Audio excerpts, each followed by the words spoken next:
대부분의 이제 인력들이 다 철수했다. 지금 그렇게 얘기를 하고 있죠. 네, 현재 통일부 전원에 따르면 280여 명의 북측에 남아있던 우리 인력 전원이 안전하게 철수한 것으로 전해지고 있습니다. 북한이 철수 조치를 얘기한 것은 5시 반 이후에는 모두 철수하라고 얘기했는데 지금 거의 4시간여 만에 철수인데 이렇게 시간이 걸린 데 대해서는 현재 남아있는 설비, 자재 등에 대해서 어떤 시건 장치, 그러니까 이것을 사용 가동하지 못하도록 봉인 장치를 하고 오는데 시간이 걸렸다라는 설명입니다. 당초 북측은 이번 그 철수 조치를 하면서 개인 물품을 제외한 다른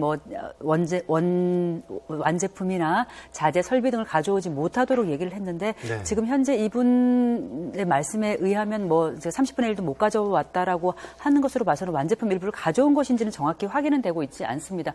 다만 차량들의 모습을 보면은 2013년도에 그 철수할 당시에는 이 차량 위에다가 모두 자재와 완제품 등을 이제 실은 그런 모습이었는데 지금은 차량들만 있는 것으로 봐서는 아마 북측이 얘기한 대로 별도의 어떤 제품들을 싣고 나오는 것 같지는 않습니다. 네, 시간적 여유가 많이 없었고 그리고 이제 완전히 정리를 제대로 할 시간이 없었기 때문에 상당히 좀 당혹스러워하는 것 같았고요. 그리고 그렇습니다. 착잡한 심정으로 지금 이제 귀환을 했다 이런 이제 얘기를 하기도 했는데요.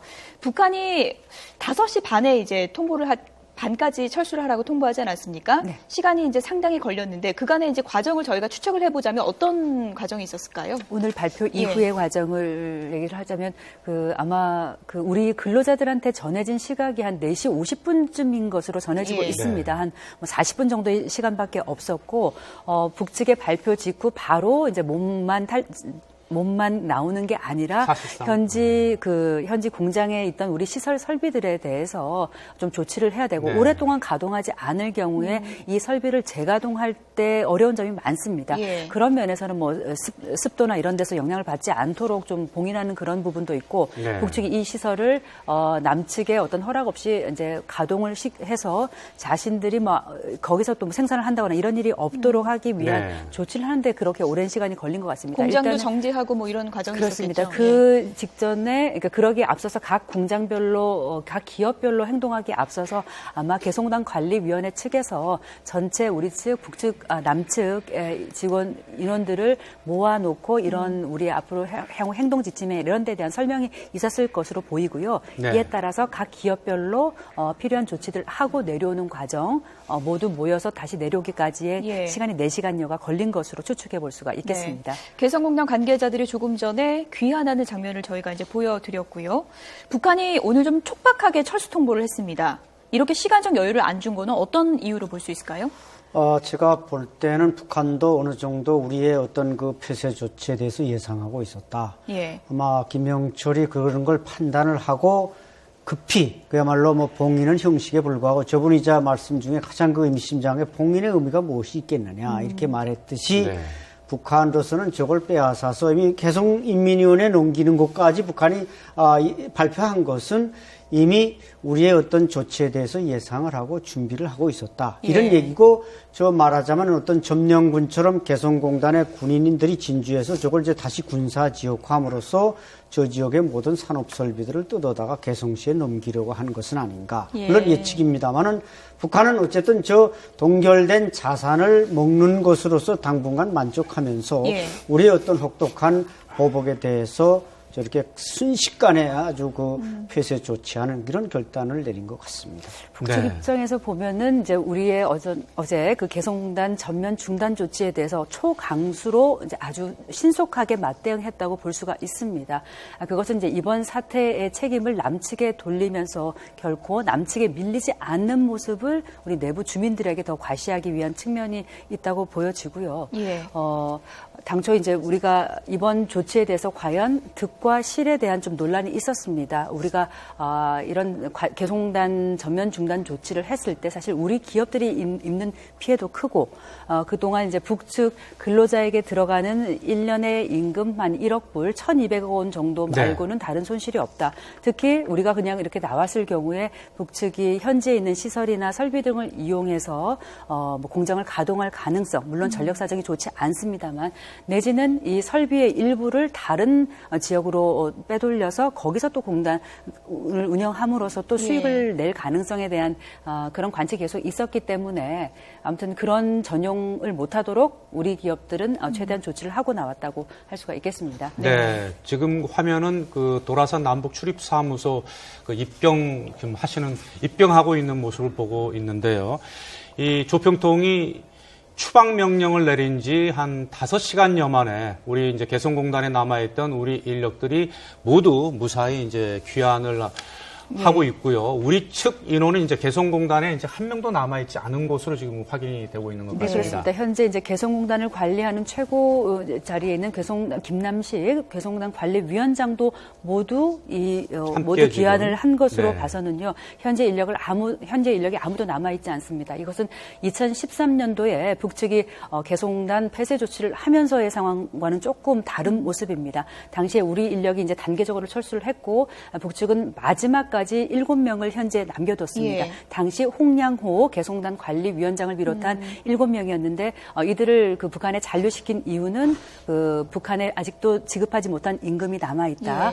그리고 통신료라든가 다른 세금 체납된 것이 있으니 이것을 해결하고 가자. 그런 어떤 협상 카드로 활용하기 위해서 이른바 최후의 7인을 남겨서 협상을 한 다음에 약 우리가 그 100억 원 넘는 돈을 북측에 지급한 뒤에 이들 7명이 돌아왔는데요.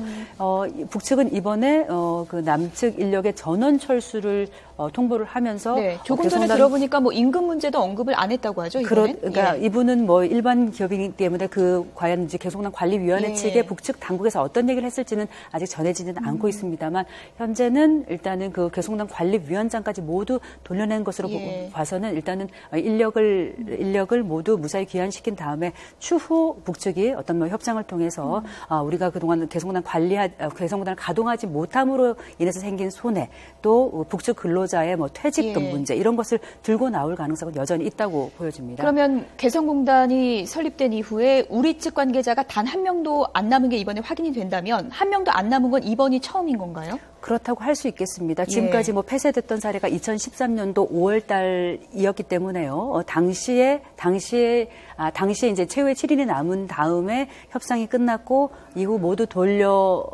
귀환한 뒤부터는 한 5개월 동안 우리 측 남측 인력이 전혀 있지 않았던 사례가 있고요. 이번에도 이제 그때에 이어서 이제 두 번째라고 할 수가 있겠습니다. 네.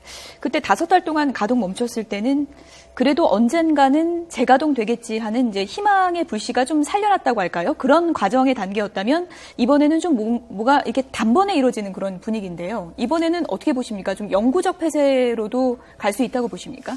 제가 볼 때는 아마 영구적 폐쇄로 생각하는 것이 더 정확하지 않을까. 왜냐하면 그때는 이제 북한 측에서 우리를 트집 잡아서 마치 뭔가 이 남쪽을 좀 길들이기 위한 차원에서 문을 닫은 건데 이번에는 뭐 우리가 완전히 북한에 지금 정상화 국가로의 북한은 어렵다. 북한은 이미 핵 개발을 완전히 완성했고 장거리 미사일을 쐈고 그 이상의 북한의 어떤 개과천선은 기대하기 어렵다. 이런 차원에서 우리는 북한의 어떤 말하자면 이 도박에 대해서 돈줄을 끊겠다. 이런 단호한 결심을 하고 내린 조치이기 때문에 참 저분들은 저렇게 기업을 두고 나오는 분들, 상품을 두고 나오는 분들은 정말 자식을 두고 나오는 것처럼 가슴이 아프시겠지만 어쨌든 우리가 국가적 차원에서 북한을 뭔가 제재해야 된다.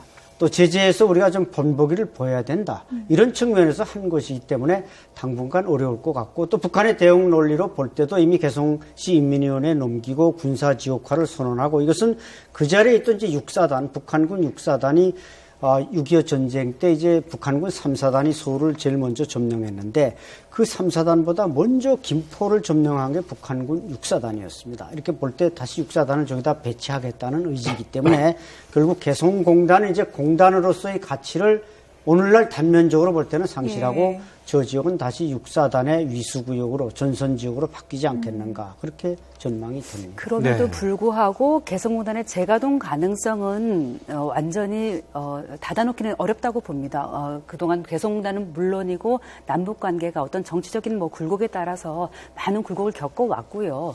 현재 개성공단이 현재 이제 폐쇄 수순을 밟는 것으로 보이지만 사실 북측 입장에서는 아무리 적은 돈, 그들이 주장하는 대로 연 1,200억 원의 임금이라는 게 적은 돈이라고는 하지만 포기할 수 없는 큰 달러 수입원 중에 하나이고요. 북측은 그동안에 항상 남북 회담을 할 때 우리의 남측이 요구해왔던 것이 오이사 조치 해제. 그러니까 천안함 사태로 인해서 북측에 대한 추가 투자를 금지한 그런 오이사 조치 해제라든가 개송단보다는 그 수입이 한 연 600억 원 정도로 절반 정도인 금강산 관광의 재개도 끊임없이 요구를 해왔습니다. 그것은 북측이 포기할 수 없는 어떤 경제적인 어떤 달러 수입원이기 때문에 북측이 이번에 이렇게 초강수를 둔 것은 오히려 역설적으로 남측을 압박함으로써 개성공단을 재가동하려는 그런 의도가 충분히 깔려 있다라고 볼 수가 있고요. 일단은 뭐 이 같은 긴장 상태가 뭐 3개월이든 4개월이든 특히 이제 북측의 5월 7차 당대회까지 계속될 가능성이 있지만 이후에 북측은 어떤 식으로든 뭐 남북과의 대화를 전격적으로 제한하든지 이런 수순을 밟으면서 개성공단 또한 재가동 수순을 밟을 가능성 여전히 열어둘 필요가 있다고 생각을 합니다. 네. 개성공단에 체류하고 있던 우리 인원의 귀환이 지금 거의 마무리가 됐고요. 김남식 개성공단 관리위원장을 포함해서 10여 명이 이제 돌아올 예정이라고 합니다.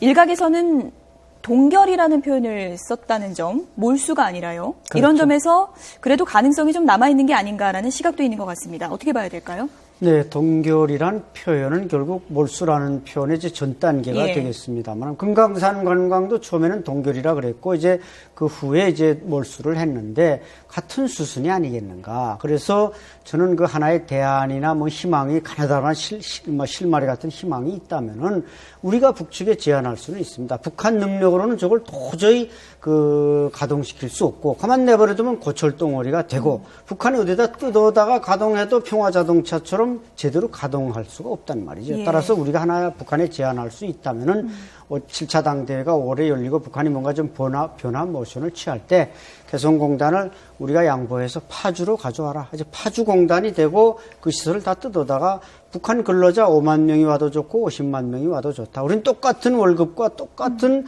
대우를 해주겠다. 그러면 우리가 이니셔티브를 잡고 공단을 잘 운영할 수 있고 뭐 인프라의 비용도 많이 절감하고 이런 제안은 우리가 할 수 있겠지만은 제가 지금 현재 북한의 저런 태도를 볼 때 저기서 다시 기계 소리가 울리는 것은 좀 어렵지 않겠나 그렇게 보여집니다. 네. 이 개성공단에 남아있던 우리 인력들이 이제 통일대교를 거쳐서 귀환하고 있는데 또 이 통일대교에 지금 이 비까지 내리면서 이 우리 입주업체 관계자들의 어떤 마음도 정말 착잡하고 굉장히 안타까울 것 같습니다. 뭐 앞서 그렇습니다. 인터뷰에서도 뭐 개인 물품만 사실상 챙기고 나왔을 뿐 거기에 완제품이라든지 뭐 여러 가지 이러한 그 중요한 원자재, 부자재 같은 거 하나도 가지고 오지 못했기 때문에 앞으로 남북 간에 뭔가 정말 다시 한번 그 대화의 국면이 열려서 이렇게 갑작스럽게 지금 폐쇄 절차를 밟고 있긴 하지만 또 지금 앞서 이제 김혜준 기자가 지적을 했듯이 북측 근로자들의 뭐 퇴직금 문제 또 뭐 북측이 뭐 개성공단 폐쇄로 인한 피해 보상 뭐 이런 문제 또 우리 측에서 또 우리 입주업체 관계자들이 또 뭔가 좀 해결해야 될 민원사항 이런 걸 서로 남북 간의 그 대화나 협상을 통해서 그런 문제는 어떻게 좀 청산하는 절차가 있는 것 아닙니까? 뭐 과거에 금강산 관광 그 전면 철수 명령 내렸을 때도 마찬가지고요. 네, 그게 뭐 북측이 먼저든 우리 측이 먼저든 뭐 관련된 문제들을 협의하기 위한 개성공단 관리위원회의 양측 간의 어떤 그 협의를 제안해서 향후 협상을 이어갈 가능성이 크고요. 지금으로서는 북측이 아마 항상 그 보통의 수순을 보면은 북측이 먼저 이런 부분을 제안해서 그 밀린 임금이라든가 퇴직금 문제 이런 부분에 대한 꼭 보상을 요구할 가능성이 좀 커 보입니다.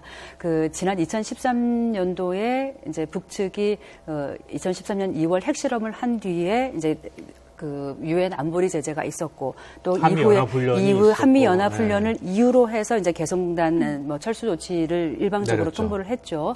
당시에 이제 160일 넘게 이 개성공단이 가동이 안 되면서 당시 우리 기업들의 손해가 한 1조 원이 넘는 것으로 추산이 됐습니다. 현재 뭐 투자한 금액은 물론이고요. 또 원청 업체 그러니까 그 물건에 대한 수주를 받아서 그 업체에 완제품을 납품하지 못함으로써 생긴 손해 이런 것들 다 합친 돈인데요. 사실 이번에도 적지 않은 그런 손해가 계속 발생할 것입니다. 124개 기업이 현재 개성공단에서 입주를 했었는데요. 예. 그 작년에 매출액이 처음으로 5억 달러를 넘어서 한 6천억 원 넘는 그 생산액이 개성공단에서 발생을 했고요. 그것을 조금 이제 월별로 나눠본다면, 일별로 나눠본다면 하루 뭐 16억 원 정도가 되는 돈이라고 하는데요. 네. 아무튼 그 기업들의 피해를 뭐 최소화하기 위해서 우리 정부도 일단은 노력을 하고 있습니다. 오늘 관련 관계부처 차관 회의를 열어서 대출금의 상환 유예라던가 또 기업의 이제 애로사항을 1대1로 면담을 해서 좀 해결하는 과정을 밟을 텐데 네. 어떤 뭐 보상이나 지원이 이루어지더라도 사실 개성단에서 조업이 계속돼서 이루어지는 것만큼 보상은 안 되겠죠. 그런 차원에서는 아마 뭐 당분간의 어떤 긴장 관계를 거쳐서 어떤 그 남북 간의 좀 대화의 채널이 좀 열리기를 기대해 봅니다. 네. 네. 개성공단에 남아있던 우리 측 인원엔 조금씩 혼선이 있었는데 통일부에서 280명이라고 이제 확인을 했다고 하고요. 네, 네. 조금 전에 돈줄을 죄는 우리 측의 이제 조치라고 했는데 실질적으로 북한이 느끼는 파급 효과라고 할까요? 어느 정도라고 할 수 있을까요? 효과가? 네, 제가 파악하기로는 북한은 이제 연간 한 60억 달러의 외화 수입을 올리는데 예. 저기서 1억 달러가 나온다는 것은 그 투입 노동력이나 인건비나 이런 거 볼 때 상당히 황금알을 낳는 공단은 확실합니다. 그래서 뭐 중국에 이제 뭐 나가 있는 근로자들 뭐 식당 130여 개 여기서도 한 1억 달러가 들어오고 예. 그게 무슨 뭐 광물 수출이라든가 이런 걸로 해서 한 60억 달러 올리는데 일단은 개성 지역 전체가 저 공단으로 인해서 약 한 30만 명 이상이 우선 의식주가 해결되고 거기서 또 캐시가 이제 1억 달러 이상 나오면 그 김정은의 39호실로 들어갔을 때 통치자금으로 유익하게 쓰여질 수 있는 거 아닙니까? 네. 이번에 김정은이 평안북도 철산군 동창리로 전용기를 타고 가는데 그 전용기 내부가 우리 언론에 공개됐습니다만은 예. 얼마나 그 전용기가 화려합니까? 물론 비행기 덩어리 전체는 뭐 인류신기라 좀 낡았지만 예. 그 내부의 전용기 모습은 사우디 왕자들이 타는 전용기와 크게 다를 바가 없었습니다. 이런 걸 볼 때 과연 개성공단 근로자들이 열심히 일하지 않았으면 그 최고 지도자가 그런 부귀영화를 누릴 수가 없거든요. 그리고 또 뭐 지금 평양의 그 무슨 과학자 거리라든지 과학단지 이런 것들 봐도 다 저런 데서 돈이 나왔기 때문에 가능했다. 그런데 이제 개성공단이 문을 닫을 경우 과연 그 5만 4천 명이 넘는 근로자들이 어디로 갈 것이며 갑자기 중국으로 간다면 중국이 받아줄 것인가. 예. 이렇게 이제 그 노동력 분산 문제도 그렇고 개성시의 의식주 문제도 그렇고 이런 걸 볼 때 북한에게 주는 상당히 그 타격은 클 것이다. 그러나 그럼에도 불구하고 저렇게 북한이 배짱으로 나오는 것은 결국 합리적인 사고를 하는 지도자, 합리적인 보조를 하는 보좌진이 없이 그냥 그 이념적 배짱 가지고 저렇게 나오는데 저것이 참 북한 인민들을 볼 때는 대단히 안타까운 일입니다. 네. 북한에 대한 그런 금전적인 이제 손해가 있다면 또 보이지 않는 손해라고 한다면 북한이 현재 20여 개의 경제 특구를 만들어서 이제 활성화하고 경제를 좀 활성화하려는 시도를 하고 있는데 예. 특히 이번 개성공단을 통해서 개성공단의 운영 노하우를 그런 경제 특구에 좀 그 인용을 하려던 그런 시도도 있어 보이고요. 근데 그런 걸 할 수 없다는 점이 있을 것이고 또 하나 그 개성공단이 이렇게 폐쇄되는 것을 보면서 전 세계 에서 어떤 북한에 대한 투자에 좀 매력을 느꼈던 그런 투자자들이 이제 발길이 끊일 수밖에 없는 것. 그렇겠군요. 또 뭐 해당 그 외국 바이어들 또 신뢰를 잃은 것 이런 부분도 어떤 보이지 않는 무형의 손해라고 할 수는 있겠습니다. 다만 이제 우리 정부가 이번 조치를 할 때 내세운 것이 북한의 더 이상 핵 개발 또 대량 살상 무기 개발 로 이런 현금이 전용되는 것을 볼 수 없기 때문에 그런 우려 때문에 이것을 막기 위한 조치라고 이번 조치를 했습니다. 그렇다면 이번 조치가 정말로 북한이 두 손을 들고 핵 개발을 이제 그만하겠다라고 선언할 수 있는 길이 되느냐 하는 것은 당장 좀 평가하기가 힘들다고 하겠습니다. 이번에 뭐 1년에 1,200달러가 북측에 들어가지만 1,200억 원이죠. 네. 1억 달러가 들어가지만 사실 북한의 어떤 그 연간 대외 교역 규모의 뭐 1%도 되지 않는 돈이고요. 북한의 교육 규모의 대부분 이제 중국에 의존하고 있는 상황인데 예. 중국이 얼마나 이제 이 북한의 대북 제재에 적극적으로 나올 것인가 하는 부분은 여전히 의문입니다. 사실 이제 윤병세 외교부 장관이 유엔을 방문해서 이번 그 유엔 안보리 제재안을 좀 강력한 제재안을 끌어내기 위해서 미중 일러 뭐 대사들을 비롯해 면담을 하고 이제 강력한 대북 조치를 요구했습니다만 그 현지에서도 중국의 주 유엔 중국 대사는 역시나 북한에 대한 압박도 필요하지만 대화가 필요하다는 점을 여전히 강조를 했거든요. 그리고 최근에 뉴욕타임즈가 보도를 했습니다만 그 김정은이 새롭게 세운 그 마식령 스키장에 그 케이블카가 오스트리아산이 들어갔는데 그 이유가 오스트리아 기업이 중국에 판 그 중고 제품 케이블카가 북측에 들어갔다. 이것은 어떤 북한에 대한 국제사회 제재가 실패한 것이 아니라고 얘기를 했을 때 중국은 얘기하기를 이 스키장이라는 것은 어떤 대중적인 스포츠의 일환이다. 이것을 어떻게 사치품이라고 얘기를 할 수 있냐면서 여전히 이제 북측에 대한 비호하는 입장을 보였거든요. 그러니까 중국 입장에서는 그 북한의 어떤 전략적 가치를 여전히 포기할 수 없는 부분이 있기 때문에 과연 우리 정부의 이런 선제적인 조치가 중국이나 러시아 또 국제사회로부터 어떤 강력한 대북 제재를 얼마나 끌어들일 수 있느냐 하는 부분은 향후 더 노력이 좀 필요한 부분이라고 하겠습니다. 자, 일단 좀 통일부 연결해서요. 또 그거 상황 알아본 뒤에 또 대담 이어가도록 하겠습니다.